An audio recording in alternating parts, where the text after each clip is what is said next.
अस्सलाम वालेकुम जी। अच्छा, वर्ल्ड वार 2 का एरा जो है वो चल रहा था और जो हिटलर था उसने एक नज़रिया जो है अपने दिमाग के अंदर उसने बना लिया हुआ था।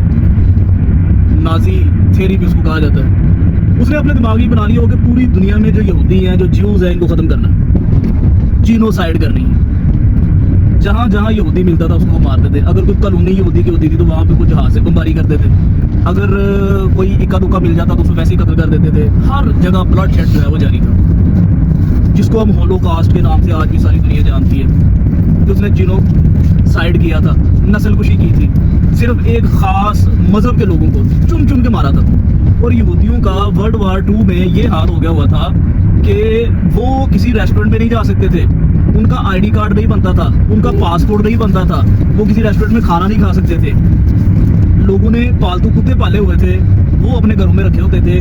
जब बाहर सर्दी होती थी, जब बर्फबारी होती थी, तो लोग अपने जो पेट्स हैं, जो पालतू कुत्ते हैं, उनको जैकेट्स पहनाते थे, अपने घरों में लेके जाते थे। लेकिन जो ज्यू होता था, यहूदी होता था, उससे इतनी नफरत की जाती थी कि उसको किसी भी घर में दाखिले पर पाबंदी थी। उसको कभी भी किसी घर में दाखिल नहीं होने दिया कर जाता था। इस हद तक नफरत पाई जाती थी।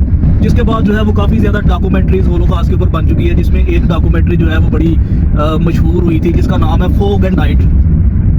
ये इसके ऊपर डॉक्यूमेंट्री भी बनाई, इसके ऊपर एक मूवी भी बाद में बनाई गई कि कितना जुल्म जो है वो नाजीज ने, हिटलर ने किया था इंसानों के ऊपर।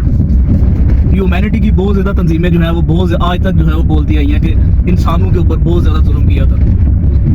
उसके ऊपर पोएम्स लिखी गई, उसके ऊपर प्लेज लिखे गए। एक ज्यू ऑफ माल्टा प्ले लिखा हुआ है, वो भी आप पढ़ सकते हैं। जो मास्टर्स इंग्लिश लिटरेचर में कर रहे हैं उन्होंने पढ़ा होगा। वहाँ बताया हुआ है कि यहूदी जो है वो किस हाल की ज़िंदगी गुजार रहे थे। अच्छा, बात करने का मकसद ये है कि आज दोबारा होलोकास्ट हो रहा है, लेकिन आज ज्यूज़ के ऊपर होलोकास्ट नहीं हो रहा है।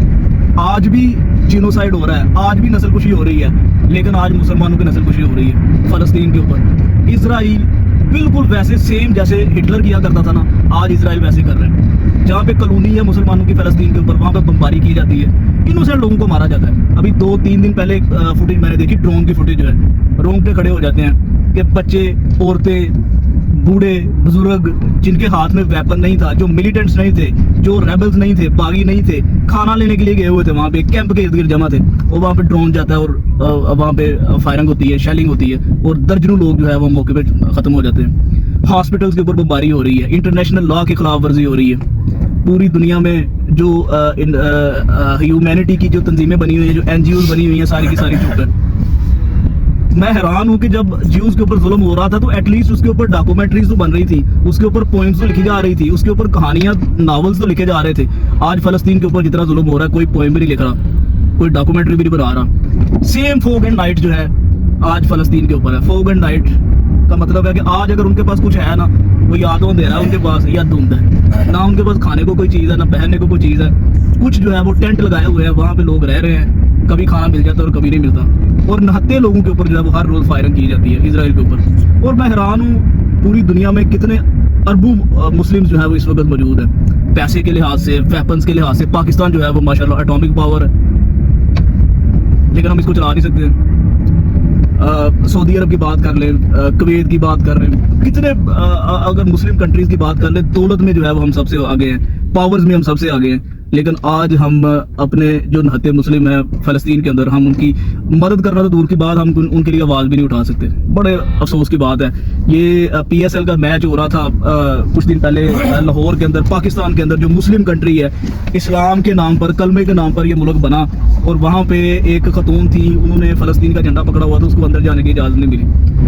तो अफसोस किया जा सकता है और दुआ की जा सकती है कि अल्लाह ताला वो पहले वाला जज्बा मुसलमानों के अंदर जो है वो सलाहुद्दीन अय्यूबी वाला जज्बा जो है वो फिर आ जाए। Thank you.